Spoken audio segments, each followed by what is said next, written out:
આજરોજ વડોદરા શહેર કોંગ્રેસ સમિતિ દ્વારા ગુજરાત સરકાર છેલ્લા 15 વર્ષમાં અનેક યુનિવર્સિટીમાં લાયકાત વગરના કુલપતિઓની ભાજપ સરકારની નિયુક્તિ કરી વડોદરાની મહારાજા સયાજીરાવ યુનિવર્સિટી તેમજ ગુજરાતની યુનિવર્સિટીમાં જેના લીધે ઉચ્ચ શિક્ષણ ખાડી ગયું છે, આ મુદ્દા પર પ્રેસ કોન્ફરન્સ રાખવામાં આવી હતી.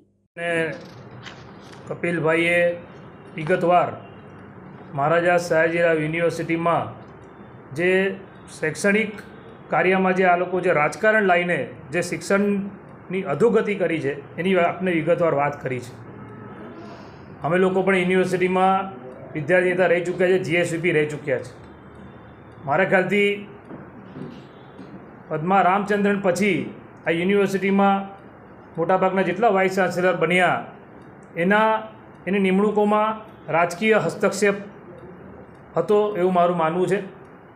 અને જે રીતે હમણાં અગાઉ કપિલે કીધું કે લોર્ડ ભીખુ પારેખ અને પ્રથમ વાઇસ ચાન્સેલર હંસા મહેતા, શ્રીમતી પદ્મા રામચંદ્રન, આવા બધા વાઇસ ચાન્સેલર હતા.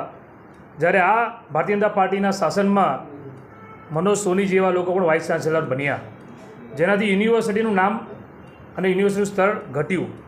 આપણે સૌ જાણીએ છીએ કે આ મહારાજા સયાજીરાવ ગાયકવાડ યુનિવર્સિટી વડોદરા આપણા મહારાજાની દેન, અને મહારાજા સયાજીરાવ ગાયકવાડ યુનિવર્સિટીનું જે એક સ્ટેટસ હતું, રેસિડેન્શિયલ કેરેક્ટર હતું, જે આ યુનિવર્સિટીની હેન્ડબુક એક એવી હેન્ડબુક કે જેને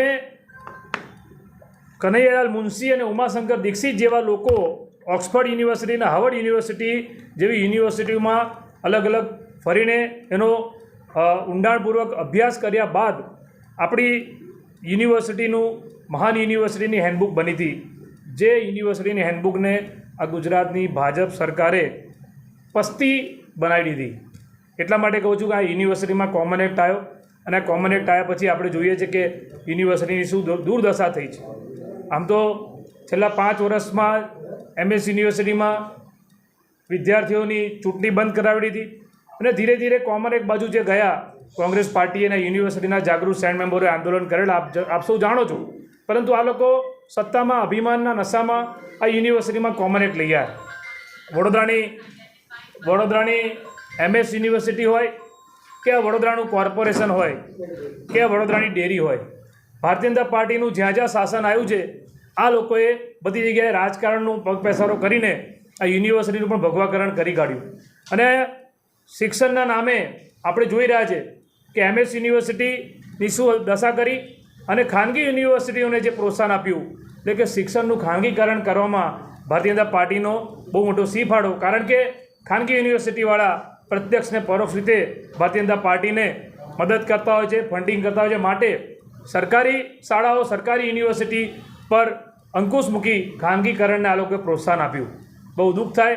આજે વડોદરાના પૂર્વ વિદ્યાર્થી નેતા તરીકે અમે આ યુનિવર્સિટી અમને ઓળખાણ આપી, અમારી માતૃ સંસ્થા, અને આ યુનિવર્સિટીમાં જે વાઇસ ચાન્સેલરની નિમણૂકથી માંડીને બધી જગ્યાએ જે રીતે ગેરરીતો થઈ રહી છે. આજે તમે જુઓ કે આ યુનિવર્સિટીમાં જે વિદ્યાર્થીઓ ભણે છે, કોઈ ફેકલ્ટીમાં સમયસર પરિણામ નથી આપી શકતા. વિદ્યાર્થીઓને પોતાના કારકિર્દીમાં રિઝલ્ટ લેવા માટે પણ આંદોલન કરવું પડે, રજૂઆત કરવી પડે, ડિગ્રી માટે, કોન્વોકેશન માટે રજૂઆત કરવી પડે. બહારની યુનિવર્સિટીમાં જે લોકોને બહાર અભ્યાસ કરવા જવું હોય ત્યારે આ યુનિવર્સિટીના જે પાસ આઉટ થયેલા વિદ્યાર્થીઓને સમયસર ડિગ્રી ના મળે, જેના કારણે એ લોકો આગળ જે બીજા કોર્સમાં એમને પ્રવેશ લેવો હોય ગુજરાતની બહાર કે ભારત દેશની બહાર, ત્યાં પણ એ લોકોને બધી અડચણ ઊભી થાય છે. તો આ યુનિવર્સિટીની જે પરિસ્થિતિનું નિર્માણ થયું છે એના માટે ભારતીય જનતા પાર્ટીના નેતાઓ જવાબદાર છે. કારણ કે જે મહારાજા સયાજીરાવ ગાયકવાડની જે દીર્ઘ દ્રષ્ટિ હતી, અને મહારાજા સયાજીરાવ ગાયકવાડે આ વડોદરા શહેરના અને જિલ્લાના આસપાસના વિદ્યાર્થીઓ રાહત દરે પોતાની કારકિર્દી બનાવી શકે. ગરીબ ઘરનો વિદ્યાર્થી હોય કે મધ્યમ વર્ગનો હોય, આજે દીકરીઓ માટે, છોકરીઓ માટે જે ગર્લ્સ સ્ટુડન્ટ્સ માટે જે સ્કોલરશીપ હતી, મફત શિક્ષણ જે આપતા હતા, એ બધું તો બહુ જૂની વાત થઈ ગઈ. અત્યારે આ લોકોએ જે વેપારીકરણ કર્યું છે શિક્ષણના નામે, જે ખાનગીકરણ કર્યું છે, જેનાથી આજે ગરીબ અને મધ્યમના વિદ્યાર્થીઓને MS યુનિવર્સિટીમાં પ્રવેશ મેળવવો પણ બહુ અઘરો થઈ ગયો છે. અને આ બધાના કારણે યુનિવર્સિટીની અધોગતિ થઈ છે. ત્યારે આપ સૌ જાણો છો કે અમે લોકો આજે અહીંયા પ્રેસ કોન્ફરન્સના માધ્યમથી, આપના માધ્યમથી આ ગુજરાતની સરકાર, જે બેરી મૂંગી સરકાર છે, જેમને આ MS યુનિવર્સિટી, જે મહારાજા સયાજીરાવ ગાયકવાડનું, તમે જુઓ કે ભાજપના રાજમાં, ભાજપના શાસનમાં છેલ્લા 30 વર્ષમાં કોર્પોરેશનની અંદર ભ્રષ્ટાચાર કરીને આ વડોદરા શહેર જે મહારાજા સયાજીરાવ ગાયકવાડની નગરી હતી આ વડોદરાને ખાડોદરા બનાવ્યું અને વડોદરાની મહારાજા સયાજીરાવ ગાયકવાડ યુનિવર્સિટી જે પણ મહારાજાની દેન હતી એ કોઈ સરકારની દેન નથી એ યુનિવર્સિટીને પણ આજે દુર્દશા કરી છે. એના માટે જવાબદાર ભારતીય જનતા પાર્ટીના નેતાઓ છે. યુનિવર્સિટીમાંથી જીએસવીપી થયા અને વડોદરા શહેરમાં ભાજપના રાજકારણમાં આવ્યા, બબ્બે મેયર બન્યા વડોદરા શહેરમાં. જે યુનિવર્સિટી અમારી માતૃસંસ્થા છે, માતૃસંસ્થા માટે પણ અમને તો લાગણી છે, પણ એ લોકોને લાગણી નથી. આજે કેટલાક લોકો મેયરે બની ગયા, ધારાસભ્ય બની ગયા, પણ એમએસ યુનિવર્સિટી માટે બોલવા તૈયાર નથી. એમએસ યુનિવર્સિટીમાં આટલું ખોટું થાય છે ત્યારે બોલવા તૈયાર નથી. જે ધારાસભ્ય હોય વડોદરા શહેરના એ પણ ભૂતપૂર્વ વિદ્યાર્થી નેતા હતા, પરંતુ પોતાની સરકાર છે એટલે પોતાની સરકાર ભાજપની જે નીતિ છે કે અદબ પલાટી મોઢે આંગળી, જ્યારે ચૂંટણી આવે ત્યારે વોટ લઈ લેવાના અને સત્તામાં આવ્યા પછી આ જે વડોદરાની દુર્દશા કરી, મહારાજા સયાજીરાવ ગાયકવાડ યુનિવર્સિટીની દુર્દશા કરી. અને આપણે તમે જુઓ કે અત્યારે ભારતીય જનતા પાર્ટીમાં અંદર પણ આંતરિક વિખવાદ જે ચરમ સીમાએ પહોંચ્યો છે. આજે એકબીજા પર જે કીચડ ઉછાળવાનું વાત હોય, આજે ભ્રષ્ટાચારનું એમના જ કાર્યકર્તા, એમના જ આગેવાનો બોલી રહ્યા છે કે આ ભ્રષ્ટાચાર થયો છે, આ ભ્રષ્ટાચાર. હું તો કહું છું આપણા માધ્યમથી કે જે એસીબી છે, લાંચ રૂશ્વત ડિપાર્ટમેન્ટ, આ લોકોએ તપાસ કરવી જોઈએ કે આ બીજેપીના નેતાઓ સત્તામાં આવ્યા પછી જેમની પાસે કશું નહોતું, ચૂંટણી જીત્યા પછી રાતોરાત માલામાલ થઈ ગયા છે. તમે જુઓ કે આ સાંસદ હોય કે એમના પેલા ચેરમેન હોય કે એમના ધારાસભ્ય હોય, રાતોરાત અલાદીનનો કયો ચિરાગ આવી ગયા છે કે એમનો વ્યક્તિગત આટલો વિકાસ થઈ ગયા છે. આ ભ્રષ્ટાચાર સિવાય કશું નથી.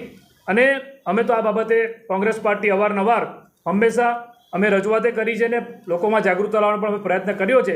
પણ જ્યારે વાત યુનિવર્સિટીની આવે છે ત્યારે અમને બહુ લાગણી છે અને દુઃખ થાય છે કે આવા લોકો આ યુનિવર્સિટીનું આજે આવી હાલત કરી છે.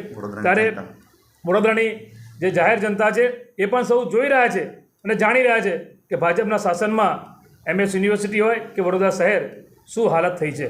ત્યારે આપ મીડિયાના મિત્રો અહીંયા ઉપસ્થિત રહ્યા છો અને અમારી વાતને વડોદરાની પ્રજા સુધી પહોંચાડી રહ્યા છો. આપ સૌનો હું આભાર માનું છું. આપ સૌનો કોઈ પ્રશ્ન હોય તો, કારણ કે આ કોમન એક્ટનો જે પસાર થયું એ વિધાનસભામાં થયું, તો વડોદરા શહેરના જે ધારાસભ્યો, જે લોકો એમએસ યુનિવર્સિટી માટે લાગણીની વાત કરતા હોય કે એમએસ યુનિવર્સિટીએ જે ધારાસભ્યોને ઓળખાણ આપી, એક પણ ધારાસભ્ય આ એમએસ યુનિવર્સિટીને બચાવવા માટે બોલ્યા નથી. આપે કીધું કે અમે તો, હું એક કોંગ્રેસના પ્રમુખ તરીકે નહીં પણ એમએસ યુનિવર્સિટીના પૂર્વ જીએસવીપી તરીકે, પૂર્વ વિદ્યાર્થી નેતા તરીકે અને અમે બધા ભેગા થઈને એ સમયે આંદોલન કર્યું. પરંતુ આ લોકો સત્તાના જોરે, સરકારમાં મેજોરિટીના જોરે આ લોકો કશું ના બોલ્યા અને કોમન એક્ટને આવવા દીધો. આ જે ધારાસભ્યો છે વડોદરાના એ લોકો જવાબદાર છે. આ વડોદરા શહેરના વિદ્યાર્થીઓની કારકિર્દી પર જે પ્રશ્ન મૂક્યો છે, વડોદરા શહેરના ગરીબ અને મધ્યમના વિદ્યાર્થીઓની કારકિર્દી પર જે પ્રશ્ન મૂક્યો છે એ એના માટે જવાબદાર આ વડોદરા શહેરના ધારાસભ્યો છે, આ વડોદરાના સાંસદ છે, જેમને માતૃ સંસ્થાએ ઓળખાણ આપી, એમએસ યુનિવર્સિટીમાં ભણીને નીકળ્યા પરંતુ એમએસ યુનિવર્સિટી બચાવમાં એક શબ્દ ના બોલ્યા. આવનારી પેઢી આ વડોદરાના ભાજપના ધારાસભ્યોને, આ સાંસદને કોઈ દિવસ માફ નહીં કરે. છેલ્લા 30 વર્ષથી ભારતીય જનતા પાર્ટીનું વડોદરામાં શાસન છે અને આપ સૌ મીડિયાના મિત્રો પણ જાણો છો કે આ વડોદરા શહેરમાં એક હતું શાસન હોવા છતાં કોર્પોરેટરો ભાજપના છે, ધારાસભ્ય ભાજપના છે, સાંસદ ભાજપના છે, તો પણ વડોદરાનો વિકાસ ના થઈ શક્યો. વિકાસ ભાજપના નેતાઓનો થયો અને આવનાર દિવસોમાં મુદ્દાને લઈને કોંગ્રેસ પાર્ટી આવેદનપત્ર પણ આપશે. અમે દરેક જગ્યાના એ પુરાવા પણ ભેગા કરી રહ્યા છે અને આપ પણ જાણો છો કે શોર્ટ ટાઈમમાં કોણ કેવી રીતે આગળ આવી ગયા. જે ભૂતકાળમાં હું તમને આખી ભારતીય જનતા પાર્ટીની વાત કરી રહ્યો છું. આમાં એ તમામ લોકો જે 30 વર્ષથી સત્તા ભોગવી રહ્યા છે, હું તમને અગાઉ પણ કીધું કે આ વડોદરા શહેરમાં જે લોકો એમએસ યુનિવર્સિટીમાંથી નેતાગીરી કરીને નીકળ્યા અને શહેરમાં રાજકારણમાં આવ્યા, આજે માતૃ સંસ્થા બચાવવામાં એમને કોઈ રસ નથી. અને વડોદરાની કોર્પોરેશનમાં પણ આજે તમે જુઓ કે જે પૂર આવ્યું વડોદરા શહેરમાં, એક વખત નહીં, 2 વખત નહીં, 3 વખત, અને જે વડોદરાની પ્રજાએ ભોગ્યું છે, આજે પાયાની સુવિધા તો નથી મળતી. તમે વિચાર કરો, અમે કોંગ્રેસ પાર્ટીએ રજૂઆત કરી કે ભાઈ જે વેરો છે એ વેરામાં માફી આપો. કેમ? કારણ કે આ વખતે લોકોને આર્થિક નુકસાન થયું છે. તે છતાં આ લોકો આંખ આડા કાન કરીને જે વેરાની ઉઘરાણી ચાલુ કરી ને આજે પણ પ્રજાને કોઈ રાહત નહીં. આજે પણ વડોદરા શહેરમાં અમુક વિસ્તાર એવા છે જ્યાં કેશડોલ નથી મળી. એટલે આ ભ્રષ્ટાચાર નથી તો શું છે? રોડ રસ્તા, વડોદરામાં રોડના કૌભાંડ થાય, એમાં વડોદરાને ખાડોદરા નામ પડી ગયું. લખોટી ગબડે એવા રોડ આપીશું જગ્યાએ માણસો લખોટીની જેમ ઉછળે એવા રોડ બનાવ્યા અને આ વડોદરાની જે મહારાજા સયાજીરાવ ગાયકવાડના વડોદરાની જે દુર્દશા કરી. આજે પણ વિશ્વામિત્રીની નદીની આજુબાજુ જે દબાણો છે, જે નરી આંખે જોઈ શકીએ, દબાણો કેમ નથી તોડતા? તે ભ્રષ્ટાચાર નથી? તો આ ભ્રષ્ટાચાર, આ કોન્ક્રીટના જંગલો, સિમેન્ટના બિલ્ડિંગો કોના રાજમાં બન્યા? વિશ્વામિત્રીના પાણી જવાની જગ્યા કોને રોકી આપ સૌ પણ પ્રેસ મીડિયાના માધ્યમથી બતાવ્યું છે. ત્યારે આવનાર દિવસોમાં તમે પણ તપાસ કરજો કે જે લોકો પહેલાં ચૂંટણી નહોતા લડ્યા, કોઈ ઇલેક્ટેડ નહોતા, ત્યારે શું હતા અને આજે એમની પાસે શું છે. આ બધો પણ તપાસનો વિષય છે. લોકશાહીની ચોથી જાગીર છે મીડિયા. આપ સૌ બધું જાણો છો. આવનાર દિવસોમાં આ બાબતમાં વધુ વિગતવાર અમે ખુલાસા સાથે બોલીશું. વડોદરા શહેર કોંગ્રેસ સમિતિ દ્વારા જે પ્રેસ કોન્ફરન્સનું આયોજન કરવામાં આવ્યું છે તેનો મુખ્ય મુદ્દો છે કે જે ગુજરાતની સરકાર, ભાજપની સરકાર, જેનું શૈક્ષણિક ક્ષેત્રે જે ભ્રષ્ટાચાર કરી રહ્યા છે એ ભ્રષ્ટાચારનો આજે અમે ભાંડો ફોડવા માટે અહીંયા બેઠા છીએ. આપ સૌને ખબર જ છે કે હાલમાં જ મહારાજા સયાજી યુનિવર્સિટીની અંદર જે કુલપતિની રાજીનામામાં જે વિદાય થઈ એ વિદાય અંગે આપ સૌને એના હાઈકોર્ટ દ્વારા દસ્તાવેજો તમને પણ મળેલા છે. વાત બહુ ગંભીર છે. ગુજરાતની અંદર વારંવાર નકલી કુલપતિઓનો રાફડો ફાટી નીકળ્યો છે. હાલમાં ગુજરાતમાં બધું નકલી જ થઈ રહ્યું છે. નકલી MLA, નકલી ઓફિસો, નકલી સેક્રેટરીઓ, એટલે આજે નકલી કુલપતિઓ બી હવે બનવા માંડ્યા છે. થોડાક વર્ષો પહેલાં એક જાગૃત નાગરિકે સરદાર પટેલ યુનિવર્સિટીના વાઇસ ચાન્સલર શ્રી શિરીષ કુલકર્ણીની સામે હાઈકોર્ટની અંદર દાવો દાખલ કર્યો હતો કે આ કુલપતિની જે નિમણૂક થઈ છે એ ગેરકાયદેસર છે અને UGCના ધારા ધોરણ મુજબ નથી થઈ રહી. ત્યારે ગુજરાતના હાઈકોર્ટે પોઝિટિવ જજમેન્ટ ના આપતા એ જાગૃત નાગરિકે અપેક્સ કોર્ટ એટલે સુપ્રીમ કોર્ટના દરવાજા ખખડાવ્યા. ત્યારે સુપ્રીમ કોર્ટે જજમેન્ટ આપ્યું અને એને શિરીષ કુલકર્ણીની જે નિમણૂક હતી કુલપતિ તરીકે એક ગેરલાયક ઠરવીને ગુજરાતની સરકારને એક તમાચો મારવામાં આવ્યો. પણ આ ગુજરાતની સરકારે ખરેખર સુપ્રીમ કોર્ટના જજમેન્ટ પરથી એને બોધપાઠ મેળવવાનો હતો. પણ એક કહાવત છે કે કૂતરાની પૂંછડી વાંકીને વાંકી. એટલે આ ગુજરાત સરકાર, આ ભાજપની સરકાર ફરીથી પ્રોફેસર વિજયકુમાર શ્રીવાસ્તવને અપોઇન્ટમેન્ટ આપી એમની નિમણૂક કરી. જ્યારે કે એના ધારા ધોરણ મુજબ પ્રોફેસરશીપનો જે અનુભવ હતો એ માત્ર 3.5 વર્ષનો હતો. જ્યારે ગુજરાત સરકાર હાઈકોર્ટમાં એવું સરેઆમ બોલે છે કે અમે UGCના ધારા ધોરણ એડોપ્ટ નથી કરતા, ત્યારે માય લોર્ડ ચીફ જસ્ટિસ દ્વારા એને ટકોર મારવામાં આવે છે ગુજરાતના વકીલને અને યુનિવર્સિટીના વકીલને કે તમે UGCના ધારા ધોરણ તમારે એડોપ્ટ કરવા પડે, ચાહે પબ્લિક યુનિવર્સિટી હોય કે પ્રાઇવેટ યુનિવર્સિટી હોય, કોઈ પણ એમાંથી બાકાત નથી રહેતો. ત્યારે આ લોકોને એવી લપડાક મળી હાઈકોર્ટમાંથી. ત્યારે આ લોકોએ રાતોરાત એને ખબર પડી ગઈ કે હવે આ મુદ્દો આગળ વધારે નથી ચાલવાનું અને આ લોકો છેલ્લા 1.5 વર્ષ થયા આ લાયસન્સની એક મહિનાની ટર્મ બાકી હતી. આ લોકો જાણી જોઈને એને ખેંચ કરતા હતા.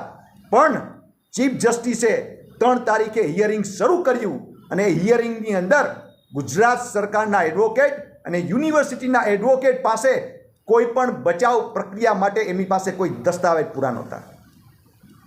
તમને વાત કરું કે આ યુનિવર્સિટીના રજિસ્ટ્રાર KM ચુડાસમા એને ખોટા દસ્તાવેજો એફિડેવિટ કરીને હાઈકોર્ટની અંદર રજૂ કર્યા અને એમાં એવું કહેવામાં આવ્યું કે આ વાઇસ ચાન્સલર પ્રોફેસર વિજયકુમાર શ્રીવાસ્તવનો 26 વર્ષનો પ્રોફેસરનો અનુભવ છે. એટલે કેટલી હાસ્યની વાત છે. એ માણસ ત્યારથી આવ્યો ત્યારથી જ પ્રોફેસર હતો. એટલે એના દસ્તાવેજમાં પણ ગોટાળા કર્યા છે, એફિડેવિટમાં જૂઠી માહિતી હાઈકોર્ટને આપેલી છે. અમે રજિસ્ટ્રાર ઉપર બી અને આ કુલપતિશ્રી ઉપર બી જરૂર પડશે તો પોલીસ ફરિયાદ માટે અમે આવેદનપત્ર આપીશું અને રજૂઆત પણ કરીશું. પણ હાલમાં અમારો મુદ્દો બહુ સક્ષમ છે કે આ ગુજરાતની સરકાર, ભાજપની સરકાર વારંવાર આ કુલપતિશ્રીઓ, જે નકલી કુલપતિશ્રીઓની નિમણૂકો કરીને ખરેખર તો જે સર્ચ કમિટી, પણ સર્ચ કમિટીની અંદર કાકા માસિયારા વાલા દવલાની નીતિને રાજકીય અખાડો બનાવીને અને એક આરએસએસની વિચારધારાવાળા માણસોને, જે હાફ ચડ્ડી પહેરી હોય કે ફૂલ ચડ્ડી પહેરી હોય એવા લોકોની અહીંયા નિમણૂકો થાય છે, જેને શિક્ષણનો સડી ખબર નથી પડતી. જ્યારે મહારાજા સિંહાજી યુનિવર્સિટીની વાત કરું તો વિશ્વવિખ્યાત યુનિવર્સિટી જેનું ફલકમાં નામ હતું, એક જમાનામાં લોર્ડ ભીખુ સાહેબ પારીખ જેવા, હંસા મહેતા મેડમ જેવા, સુરેશ દલાલ જેવા એવા ઇકોનોમિસ્ટ, એજ્યુકેશનિસ્ટ, પ્રોમિનન્ટ વાઇસ ચાન્સલરોની નિમણૂકો થતી હતી. ત્યારે અમે આવનારા દિવસોમાં આ ગુજરાતની ભાજપ સરકારને વારંવાર અમે વિનંતી કરીએ છીએ કે હવે આ અખાડો બંધ કરો રાજકીયનો, અને આ શૈક્ષણિક ધામ અને શૈક્ષણિક ક્ષેત્રને મહેરબાની કરીને દાસી બનાવવાનું બંધ કરો અને સારા સાચા ઇકોનોમિક્સ પ્રોમિનન્ટ કુલપતિઓની નિમણૂકો કરો. હવે હું અમારા પ્રમુખ સાહેબ માનનીય ઋત્વિજભાઈ જોશીને હું કહીશ કે એમનું પોતાનું બે શબ્દ કહે. એ ઘટના જે સર્ચ કમિટીમાં પણ જે માણસો મૂકવામાં આવ્યા હતા, જે સર્ચ કમિટીની અંદર પણ મેં તમને કીધું વાલા દવલા માણસો મૂકીને આ વાઇસ ચાન્સલરની નિમણૂક કરવામાં આવી. અને હાઈકોર્ટની અંદર ચીફ જસ્ટિસે કીધું છે કે આ જે નિમણૂક થઈ છે એ નિમણૂક ગેરકાયદેસર છે, કારણ કે જે યુજીસીના રૂલ્સ એન્ડ રેગ્યુલેશન પ્રમાણે એમની જે પ્રોફેસરશીપનો જે 10 વર્ષનો અનુભવ હોવો જોઈએ, જે એમના બાયોડેટામાં નહોતો, માત્ર પ્રોફેસરશીપનો 3.5 વર્ષનો અનુભવ હતો. અને એની સાથે સાથે એમનો જે એડમિનિસ્ટ્રેટિવનો જે હેડનો કહો કે એને બીજી કોઈ યુનિવર્સિટીનો અનુભવ કહો, પણ એ પ્રોફેસરશીપમાં ના ગણાય એવું સ્પષ્ટપણે ચીફ જસ્ટિસે એ હિયરિંગમાં જણાવ્યું છે. અને ત્યારબાદ એમના જ ગવર્મેન્ટ ઓફ ગુજરાતના વકીલ અને યુનિવર્સિટીના વકીલ પાસે કોઈ પણ જાતનો પુરાવો નહોતો અને એફિડેવિટ એ રજૂ કર્યું હતું. એફિડેવિટમાં પણ બધું જૂઠું રજૂ કર્યા હતા. એટલે ત્યારબાદ પણ એ લોકો કશું આપી ના શક્યા. ત્યારે હાઈકોર્ટમાં ચીફ જસ્ટિસે લાખ કરી ત્યારબાદ આ ભાજપની સરકારે આ યુનિવર્સિટીના કુલપતિ શ્રી પ્રોફેસર વિજયકુમાર શ્રીવાસ્તવ પાસેથી રાજીનામું લેવું પડ્યું. શરમ કરો, શરમ કરો. આ ભારતીય જનતા પાર્ટીની સરકારે શરમ કરવાની જરૂર છે. પ્રોફેસર વિજયકુમાર શ્રીવાસ્તવે શરમ કરવાની જરૂર છે કે આ યુનિવર્સિટીનું જે ગરિમા હતું એ ગરિમાનું હનન કર્યું છે. ઋત્વિજભાઈ, આપે ભારતીય જનતા પાર્ટીના નેતાઓ પર ભ્રષ્ટાચારના આરોપ લાગ્યા. કયા કયા નેતાઓની આપ વાત કરી રહ્યા છો કે જે પહેલાં કશું નહોતા અને અત્યારે આપ બોલી રહ્યા છો? બન્યો છે તેમના ઉપર વુમન ગ્રીવિયન્સની એક કમિટી બેસાડવામાં આવી છે.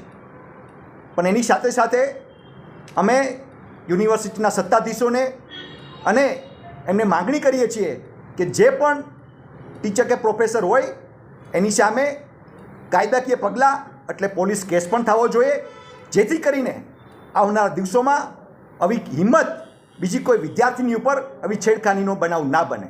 બાકી જે સેક્સ્યુઅલ હરેસમેન્ટ જે કમિટી છે ફેકલ્ટીની કે વુમન ગ્રીવન્સ કમિટી છે, એ કમિટી એનો રિપોર્ટ જે પણ આવે એ વાત અલગ છે. અને એ જે પ્રોફેસરને સસ્પેન્ડ પણ કરવામાં આવ્યા છે, પણ એની સાથે સાથે એની ઓફિસ પણ સીલ કરવામાં આવી છે. પણ એનાથી ન્યાય નથી મળવાનો. ન્યાય એક જ છે કે એની સામે કાયદાકીય પોલીસ કેસ પણ આ યુનિવર્સિટીના સત્તાધીશોએ વહેલી તકે કરવો જોઈએ.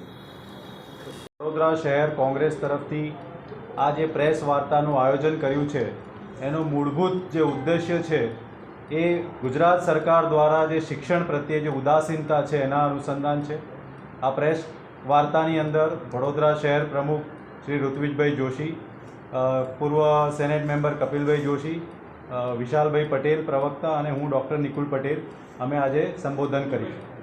આપણે જોઈએ કે ગુજરાતની અંદર જે રીતના શિક્ષણની અવદશા થઈ છે અને ખાસ કરીને વડોદરા શહેરની અંદર આપણે જોયું કે the Maharaja Sayajirao university of બરોડાના જે કુલપતિને રાજીનામું આપી દેવું પડ્યું. કાં તો એવું કહેવાય કે સરકારે રાજીનામું લઈ લીધું તો એના પાછળના મૂળભૂત જે કારણો છે એ તમે જોઈ શકો છો કે 2018માં કેન્દ્રમાં ભારતીય જનતા પાર્ટીની સરકાર, એમણે યુજીસીની એક માર્ગદર્શિકા જાહેર કરી કે ભાઈ વાઇસ ચાન્સલરના પદ માટેના ધારાધોરણ શું હોવા જોઈએ, અને એ જ ધારાધોરણ મુજબ ડબલ એન્જિનની ગુજરાતની સરકાર જે નિયુક્તિ કરે છે એમાં કેટલો મહદઅંશે શું કહેવાય કે જાળવવામાં નથી આવી રહ્યું એનું ઉદાહરણ આજે આપણે વડોદરા શહેરમાં જોયું. માનનીય હાઈકોર્ટ દ્વારા જે રીતના કાર્યવાહી કરવામાં આવી અને સરકાર દ્વારા જે રાજીનામું લઈ લેવામાં આવ્યું, સ્પષ્ટ સંકેત કરે છે કે ગુજરાત સરકાર જે નિષ્ફળતાઓ સામે આવી રહી છે. કોંગ્રેસ તરીકે અમે લોકોને જણાવવા માંગીએ છીએ કે જે રીતના ગુજરાતની ઘણી બધી યુનિવર્સિટીની અંદર છેલ્લા 15 વર્ષમાં જે નિયુક્તિઓ થઈ છે, અમે તમને નામ સાથે જણાવવા માંગીશું. જેવી રીતના ગુજરાત યુનિવર્સિટીમાં જે તે સમયના કુલપતિ શ્રી હિમાંશુ પંડ્યા, નરસિંહ મહેતા યુનિવર્સિટીના કુલપતિ શ્રી ચેતન ત્રિવેદી, ટીચર્સ યુનિવર્સિટીના કુલપતિ શ્રી હર્ષદ પટેલ, ચિલ્ડ્રન યુનિવર્સિટીના શ્રી હર્ષદ શાહ, સૌરાષ્ટ્ર યુનિવર્સિટીના શ્રી નીતિન પેથાણી, બાબા સાહેબ આંબેડકર યુનિવર્સિટીના શ્રી અમીબેન ઉપાધ્યાય, સૌરાષ્ટ્ર યુનિવર્સિટીના શ્રી કમલેશ જોશીપુરા, ભાવનગર યુનિવર્સિટીના શ્રી S.N. ઝાલા, વીર નર્મદ યુનિવર્સિટીના શ્રી શૈલેન્દ્ર ગુપ્તા એ ધારા ધોરણના ઉલ્લંઘન કર્યાની વ્યાપક ફરિયાદ હોવા છતાં જે તે યુનિવર્સિટીના કુલપતિના પદના જે સમયગાળો છે એ પૂર્ણ કર્યો. સરદાર પટેલ યુનિવર્સિટીનો કિસ્સો તો વધુ એક રોચક છે કે જ્યાં સુપ્રીમ કોર્ટના ઇન્વોલ્વમેન્ટ પછી એમને પદ પરથી હટાવવામાં આવ્યા. તો આ સમગ્ર ઘટનાક્રમ દર્શાવે છે કે કેન્દ્રની ભારતીય જનતા પાર્ટીની સરકાર માર્ગદર્શિકા જાહેર કરે છે, ધારાધોરણ નક્કી કરે છે, પરંતુ ગુજરાતની ડબલ એન્જિનની સરકાર તમે જોઈ શકો છો કે આ ધારાધોરણનું કોઈ પણ જગ્યાએ પાલન નથી કરતું અને પોતાના માનવંતા લોકોને જે રીતના પદ ઉપર બેસાડે છે એના લીધે શિક્ષણની જે ગુણવત્તા છે એ દિવસે ને દિવસે કથળી રહી છે. ગુજરાતના મુખ્યમંત્રીને એવું કહેવામાં આવે છે કે મૃદુ અને મક્કમ, પણ શિક્ષણની અંદર મૃદુતા અને મક્કમતા કશે ફલિત થતી નથી, એવું આ સ્પષ્ટ દાખલો બેસાડતી વાત આજે જે નજર સામે આવી છે એ ખૂબ જ દુઃખની વાત છે. કોંગ્રેસ તરફથી અમે આ વખોડી કાઢીએ છીએ અને અમારા આગળનું જે વક્તવ્ય છે એ કપિલભાઈ જોશી આપશે.